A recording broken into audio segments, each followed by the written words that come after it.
Why do people write stories? More importantly, why do we read them? The extensive power of words and writers' ability to formulate new realities transcends our own comfortable narratives. Stories confront, challenge, and make aware of the intricacies of individual experiences and revelations of collective intrinsic values. And often, our personal paradigms can be confirmed in the text we read, and therapeutically, they align with the inherent human conditions, allowing readers to critically think, form, and deconstruct established perceptions about ourselves and the world. The best stories purposely convey the inconsistencies in human behavior. The best characters are never perfect, whether it be a lack of emotional literacy or questionable morality.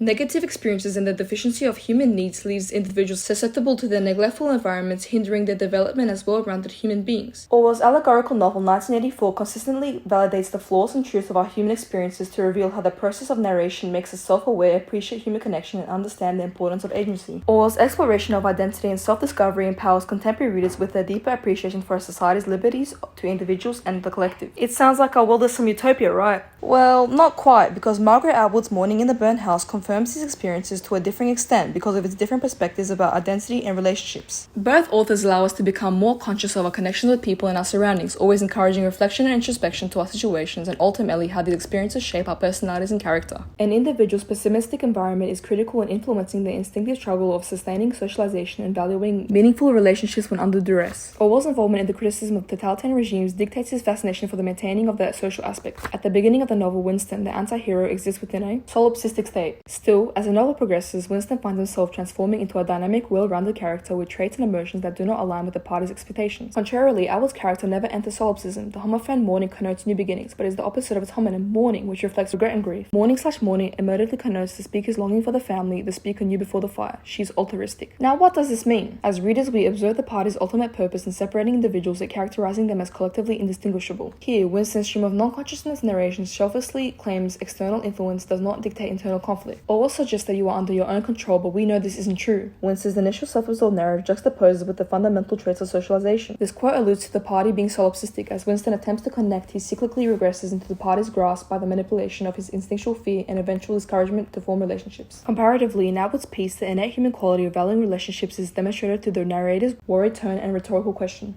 Where have they gone to? Exhibiting the deterioration of character socialization. This character desires the formation of relationships, whereas Winston is discouraged. How was this solipsistic state even enforced in 1984? Well, the party stresses the importance of public loyalty versus private loyalty. In our normal societies, who do we prioritize? In most cases, it's your family, your friends. We consider that private. This is not solipsism, collective solipsism if you like. Paradoxically allows us to see that through the formation of private loyalties, Winston emerges from a solipsistic state. For citizens of Oceania, the hegemony dictates domestic and sexual relationships as irrelevant because his private loyalties and qualities as experiencing socialization are seen as concerning to the party as it opposes the collective mindset. As readers, we are provoked and confronted because we understand normal society, belonging, and connections are pivotal in remaining sane and approachable. Similarly, in Atwood's poem, the vivid visual imagery of the burnt house symbolically alludes to the ruins of the conventional domestic life and stability. This poem is written as an homage to Atwood's deceased father, so it is fitting that the narrator examines the remains of a domestic life, alluding to the importance of private loyalty formerly devoted to a family. As a result, the human desire to form meaningful relationships with others is determined by the environment we face and its encouragement or discouragement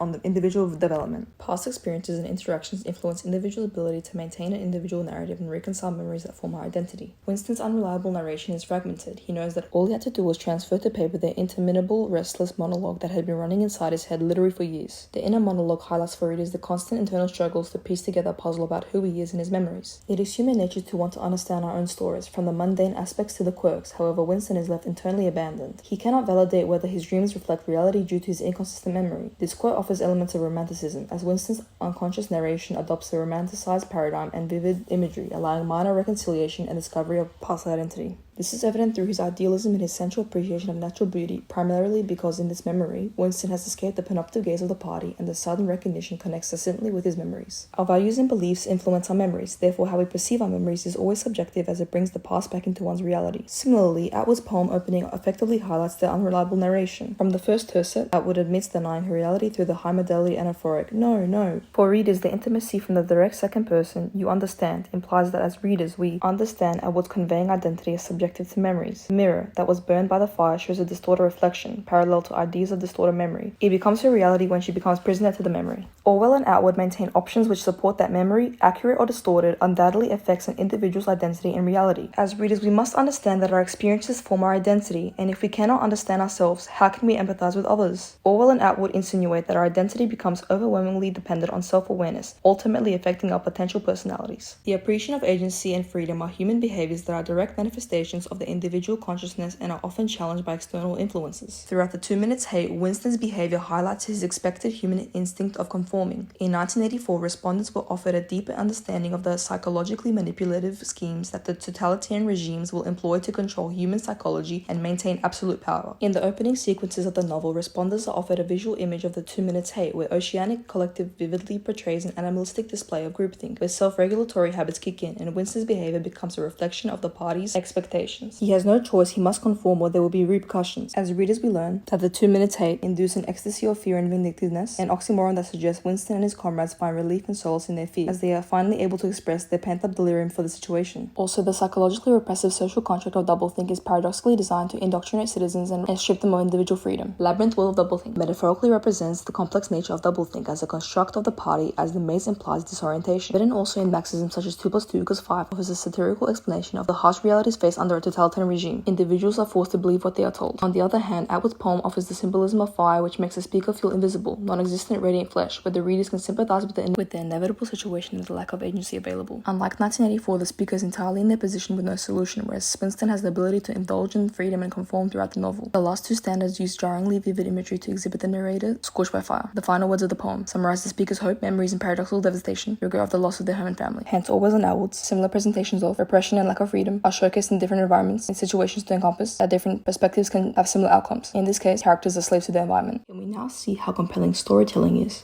Have I convinced you that Orwell's and Atwood's specific storytelling methods are similar, different, and effective in portraying the human experiences of self-awareness, appreciation of human connection, and understanding of the importance of agency? Considering the form, structure, and language were different, hopefully you can now understand the unpredictability, flaws, and the truths of human behaviors, motivations, and the inconsistency of these conditions. And guess what? All of this discussion is from only 2 stories. Thanks for listening. Nikolić.